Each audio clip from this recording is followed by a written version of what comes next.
Hello guys, welcome to my channel. कैसे हैं आप सब। और आज बना रही हूँ मैं देसी दाल चावल। देसी दाल चावल मतलब जो हम घर में दाल चावल बनाते हैं। और ये है लाल मसूर की दाल, जिन्हें मैंने अब इसे धो लिया है। और जिस भगोने पतीले में बनाना है मैंने उसी में धोया है अच्छे से साफ़ करके। और मैंने ये पतीला गैस पे रख दिया है, पानी जितना मुझे चाहिए था। वैसे तो कुकर में बना सकते थे, पर मैं कुकर में काली मसूर की दाल, जो हार्ड दाल होती है, वही बनाती हूँ। लाल मसूर की मैं पतीले में ही बनाती हूँ। अब मैं यहाँ मसाले ऐड कर दूँगी।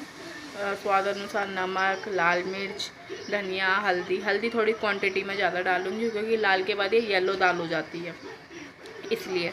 तो मसाले मैं सारे इसके अंदर ऐड कर दूँगी। आप चाहो तो कुकर में ही बना सकते हो, और जैसा आपको, वैसे अधिकतर लोग कुकर में ही बनाते हैं, पर मैं पतीले में ही बनाती हूँ। मुझे पता नहीं क्यों पतीले में सूट करता है। मुझे क्या, मेरी फैमिली में सासू माँ भी इसमें बनाती हैं। उसके बाद मैं 2-4 लहसुन की कलियाँ, 2-3 हरी मिर्च, जो भी मैं है वो मैं इसमें कूट लूँगी। कूटने के बाद मैं एज इट इज़ ऐसी कच्चा ही इनको दाल में डाल दूँगी। और उसके बाद इसका जो फ्लेवर, और जो उसके बाद एक बार ऐसे बना के देखना, इतना अच्छा लगता है। मतलब कुछ लोग लहसुन छोंकते हैं तड़के में, बट मैं तड़के में नहीं लगाती हूँ, मैं ऐसे ही कच्चा डालती हूँ। इसका जो फ्लेवर आता है, आहा, बहुत अच्छा आता है। एक बार फिर मैं इसको देख लूँगी, चेक कर लूँगी। एक बार इस तरह से ट्राई करना। और जो को घिस के डालना है घिस के डाल लो, काट के डालना है काट के डाल लो। हरी मिर्च और लहसुन मैंने कूट लिया है, मैं पहले घिस भी लेती थी, और मैंने कूट लिया अच्छे से और मैंने डाल दिया। अब इसे ढक दूँगी और मैं दूसरी तरफ ट्राई करूँगी। दूसरी तरफ मैं चढ़ा दूँगी। जीरा राइस बना रही थी, इधर मैंने चावलों को साफ़ कर लिया है, तो मैं यहाँ बना रही थी जीरा राइस। और इनको भी मैंने अच्छे से धो लिया है चावलों को। उसके बाद मैं एक पतीला और चढ़ा दूँगी। ये भी कुकर में बना सकते हैं, बट मैं कुकर में नहीं बनाना है, तो मैं पतीले में ही बना रही हूँ। मुझे इन्हीं में ही मुझे अच्छा लगता है बनाना। अब मैंने यहाँ पे ऑयल डाल दिया है क्योंकि मैं यहाँ पे जीरा राइस बना रही हूँ, इसलिए। अब मैं यहाँ पे जीरा डाल दूँगी, जीरा ऐड कर दूँगी। जीरा राइस तो वैसे सभी को नॉर्मली सबको बनाने आते हैं, और लेकिन प्लेन राइस बना लो तो वो इतने टेस्टी नहीं लगते हैं जितना जीरा राइस। एक जीरा और नमक डालने से चावलों का दुगना टेस्ट बढ़ जाता है। और दाल चावल के साथ तो मुझे जीरा राइस ही पसंद है। प्लेन राइस में अधिकतर मैं वैसे जीरा राइस ही बनाती हूँ क्योंकि अच्छे लगते हैं। कढ़ी चावल के साथ में बनाती हूँ प्लेन राइस, उसमें प्लेन अच्छे लगते हैं। और मैंने यहाँ पे चावल ऐड कर दी हैं, चावल डाल दूँगी, और उसके बाद मैं पानी और नमक डाल दूँगी। उधर दूसरी साइड मेरी दाल बन रही है और इधर मैं चावल बना दूँगी। और आप सब बताइए कैसे हो आप सब। मैं इसी तरीके से बनाती हूँ, जिसको जैसे सूट करता है वो वैसे बनाता है। कोई पतीले में बनाता है, कोई कुकर में बनाता है। कुकर में बहुत जल्दी बन जाता है, बट मुझे इसमें अच्छा लगता है कि इसमें ज़्यादा अच्छे तरीके से बन जाता है। मेरी दाल भी इसी ऐसे ही मैं बनाती हूँ। जो काली मसूर की, चने की दाल होती है, वो कुकर में बनाती हूँ मैं। और इधर मैं तड़के के लिए एक प्याज काट ली है, और एक मैंने टमाटर काट लिया, और 2 मैंने सूखी लाल मिर्च तड़के के लिए रखी है मैंने। तो मैं ये तड़के के लिए तैयारी कर लूँगी। इधर मेरी चावल बन रहे और इधर मेरी दाल बन रही है। तो मेरे चावल बन चुके थे, तो अब मैं यहाँ तड़के की तैयारी कर रही हूँ। मैंने एक पैन लिया, पैन के अंदर मैंने थोड़ा सा ऑयल डाल दिया है, और ऑयल डालने के बाद वही जीरा डाल दूँगी। जीरा डाल दो और हींग डाल दो। हींग मेरे पास थी नहीं, ख़त्म हो गई थी, तो मैंने खाली जीरा डाल दिया था। आप कड़ी पत्ता भी ऐड कर सकते हो, तो कड़ी पत्ता भी, मैं कड़ी पत्ता नहीं डालती हूँ, डालती ही नहीं हूँ। इधर मैंने सूखी लाल मिर्च डाल दी है, और मैं सूखी लाल मिर्च फ्राई करके इन्हें मैं निकाल लूँगी। क्यों? क्योंकि इसकी जो धांस होती है ना, वो बहुत ज़्यादा वो लगती है, तो फटाफट से मैं इसको फ्राई करके इन्हें मैं निकाल लूँगी। अगर मैं तड़के के अंदर ज़्यादातर इनको रखूँगी ना, तो ये और ज़्यादा, मतलब घास होगी, पूरे कम रूम के अंदर तक हो जाएगी, बाहर तक भी हो जाती है। तो मैं ये, अब मेरी हो चुकी है, ब्लैक हो चुकी है बिल्कुल। जो मिर्च है वो मैं दाल के अंदर ऐड कर दूंगी। इधर मैंने यहाँ पे प्याज डाल दी, अब मैं प्याज को फ्राई कर लूँगी।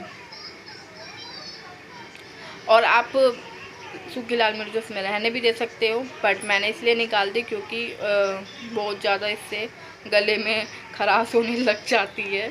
बच्चे होते तो बच्चे फिर कहते हैं मम्मी क्या कर दिया क्या कर दिया, वो बोलते रहते जब तक। और मैंने फटाफट से निकाल दी तो इतना नहीं लगा। यहाँ मेरी थोड़ी दाल बन चुकी है तो मैंने वो 2 लाल मिर्च अब इसके अंदर डाल दी, क्योंकि वो बन चुकी थी, मतलब ब्लैक हो चुकी थी काली मिर्च, और सॉरी लाल मिर्च। और इधर मैंने टमाटर ऐड कर दिए हैं। मेरा मसाला पक रहा है। अब मैं इसके अंदर दाल के अंदर ये तड़का डाल दूँगी। इसी तरीके से सभी लोग बनाते हैं, पर कुछ लोग तड़का पहले बनाते, तड़के में ही दाल डाल देते हैं। इस तरीके से ही बनाते हैं। अभी मेरी दाल पूरी तरह से बनी नहीं है और यहाँ मेरे बन गए हैं दाल चावल, और ये मेरी दाल और इसके साथ है आम का अचार। तो बहुत यम्मी लगता है मुझे तो आम का अचार दाल चावल के साथ। और ये है अगला दिन। यहाँ मैं जा रही हूँ बैंक। मैंने कहा चलो थोड़ा सा शूट कर लेती हूँ। मैं ज़्यादा नहीं कर पाई, मुझे बड़ा अजीब सा लग रहा था। तो मैं बैंक जा रही थी सुबह मॉर्निंग में अपने हस्बैंड के साथ। तो हस्बैंड मेरे छोड़ते हुए चले जाएंगे और मैं अब जो भी मेरा बैंक में काम होगा मैं अपना वहाँ से आ जाऊँगी। तो मैं आ गई हूँ बैंक से अपने घर, और अभी शायद 12 बजे का टाइम हो रहा है, 12:10 हो रहे हैं। तो सारा काम मेरा हो चुका है। और घर आने के बाद ऐसा हो रहा है कि थकावट हो रही है। मेरे हस्बैंड ने मुझे छोड़ दिया था बैंक, थोड़ी देर वो खड़े भी रहे, बहुत ज़्यादा उनका सर्वर डाउन हो रहा था बैंक वालों का। तो फिर मैंने ही बोल दिया आप लेट हो रहे हो, आप चले जाओ। तो फिर वो चले गए थे। वहाँ से मैं रिक्शा करके आ गई थी। ज़्यादा दूर नहीं था, 5 मिनट की दूरी पे था। तो बस, और फिर भी मेरा काम नहीं हुआ बैंक में। देखते हैं फिर अब, क्योंकि मंडे पॉसिबल इसलिए होता, मम्मी घर पे रहती हैं तो इसलिए मंडे पॉसिबल रहता है। बच्चों को लेके नहीं जा सकती हूँ, और बच्चों को छोड़ के ही जाना था मुझे, तो दोनों को मैं छोड़ गई थी। आधा काम मैं कर गई थी, आधा काम मैंने आके किया है। अभी बस फ्री हुई हूँ। और वैसे मैं और दिन थोड़ा सा लेट फ्री होती हूँ, मतलब मुझे 12, पौने 12:30, 1 बज जाता है फ्री होते होते। लेकिन आज मैं जल्दी हो गई, क्योंकि थोड़ा काम मैंने फटाफट जैसे कहते हैं ना, और दिन हम धीरे धीरे करते हैं, आज मैंने फटाफट सारे काम कर लिए थे। और बस अब थकावट सी हो रही है, बल्कि कुछ किया नहीं है, मतलब जो रेगुलर करती हूँ वही करती हूँ। और जो आज बस माल नहीं गई थी तो उसी में थकावट हो गई मुझे। ऐसा हो जाता है, जो रेगुलर घर में रहता है ना, तो अगर वो थोड़ा सा चल ले फिर ले तो उसे लगता है कि थक गया है वो। और क्या हुआ, हमारे यहाँ रिक्शे ने उतारा, वहाँ से मार्केट पड़ती है मेरी, तो थोड़ा 5-7 मिनट का दूरी है, तो पूरी मार्केट है। आपको किसी दिन मार्केट का ब्लॉग भी दिखाऊंगी। तो मैं कह रही आधे में स्टार्टिंग में बारिश आ रही थी बहुत तेज़, और मैं भीग भी गई थी। और उसके बाद फिर आधे में देख रही बारिश ही आई नहीं, बिल्कुल भी बारिश नहीं है। मैंने ये क्या हो रहा है। तो कभी कभी ऐसा हो जाता है। और मैं वहाँ से तेज भागी। मैंने कहा जितना रुकूंगी तो हो सकता है और तेज़ बारिश पड़ जाए, तो निकलते रहो। तो चलिए मिलती हूँ आपसे नेक्स्ट ब्लॉग में, तब तक के लिए बाय। अपना ख्याल रखना, ठीक है। Please subscribe my channel. Bye.